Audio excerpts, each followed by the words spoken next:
अगर चुनाव में 356 धारा लागू नहीं किया जाए तो यहाँ एक आदमी कोई अपना राजनीतिक कार्यक्रम नहीं कर सकता। राष्ट्रीय अध्यक्ष जब जा रहे हैं तो ये हाल है, तो साधारण कार्यकर्ता जब झंडा लगाएंगे तो उनकी हत्या की जाती है और बड़ा तरीके से इसको कहा जाता है कि राजनीतिक कालक्लेश है। तो दोनों तरफ से ये स्थितियां जो हैं वो नजर आ रही हैं। ये सवाल है ना अर्जुन जी, इस तस्वीर को कौन बदलेगा? देखिए जिम्मेदारी समझेगा।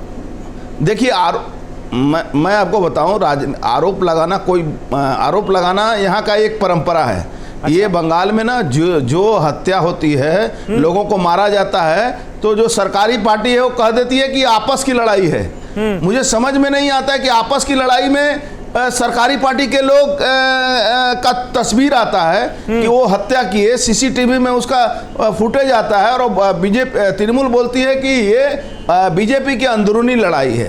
एक यहाँ का एक पुराना कल्चर है, कोई बड़ी बात नहीं है। जब तक ये तृणमूल कांग्रेस रहेगी, ठीक है अर्जुन जी। इस वक्त बीजेपी की तरफ से ही एक और बड़ा बयान सामने आया है। बंगाल बीजेपी ने ममता सरकार पर बड़ा आरोप लगाया है, बीजेपी अध्यक्ष की सुरक्षा में चूक हो रही है। ये कहा गया है दिलीप घोष की तरफ से, यानी जो पश्चिम बंगाल बीजेपी के अध्यक्ष हैं, वो ये कह रहे हैं कि जेपी नड्डा की सुरक्षा में चूक हो रही है। ममता सरकार जेपी नड्डा की सुरक्षा में लापरवाही कर रही है, यह आरोप लगाया गया है। डायमंड हार्बर में टीएमसी का उत्पात मचाने का प्लान है, यह कह रहे हैं दिलीप घोष। यहां माननीय नड्डा जी का जो कार्यक्रम था शहर में, वहां वेस्ट बंगाल पुलिस का कहीं उपस्थिति नहीं थी। सुरक्षा में बहुत बड़ी चूक हुई है, इसलिए मैंने देश के गृह मंत्री जी को चिट्ठी लिखा है, यहाँ के प्रशासन को चिट्ठी लिखा है। आज डायमंड हार्बर में जहाँ जा रहे हैं वहाँ भी उत्पात मचाने का वो लोग योजना बना कर रखे हैं। देश में सरकार में काबिज जो पार्टी उनके राष्ट्रीय अध्यक्ष आ रहे हैं, उनके साथ जिस प्रकार बदतमीजी किया जा रहा है, उनकी सुरक्षा को लेकर जिस प्रकार लापरवाही किया जा रहा है, तो इससे क्या उम्मीद किया जाता है? माननीय अध्यक्ष जी ने ठीक ही बोला है। और बंगाल की संस्कृति इस प्रकार नहीं है, कोई अतिथि आए और देश के नागरिक को इस प्रकार दुश्मन जैसा ट्रीट किया जाए, ये निंदनीय है। तो देखिए, जबरदस्त आरोप लगाए जा रहे हैं भारतीय जनता पार्टी की तरफ से तृणमूल कांग्रेस की सरकार पर और पश्चिम बंगाल की पुलिस पर।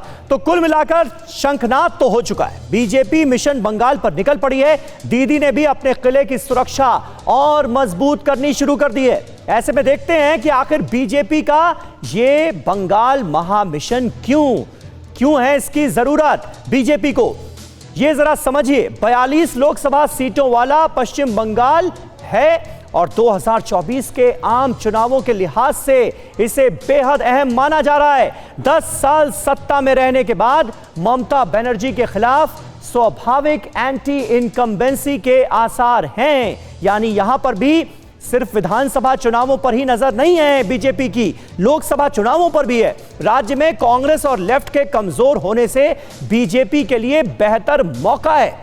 इसके अलावा प्रखर और मुखर ममता बनर्जी हर मोर्चे पर बीजेपी के लिए चुनौती बनने की कोशिश करती रही हैं। बड़ा सवाल यह है कि पूर्वोत्तर में सबसे आगे निकल चुकी बीजेपी बंगाल जीतकर पूरे इलाके को अपने गढ़ में क्या तब्दील कर पाएगी? क्या पश्चिम बंगाल की जनता भी बीजेपी का साथ देगी या ममता बनर्जी के ही साथ रहेगी? यह है सबसे बड़ा सवाल और विधानसभा चुनावों के नतीजे इस बार ये तय कर देंगे।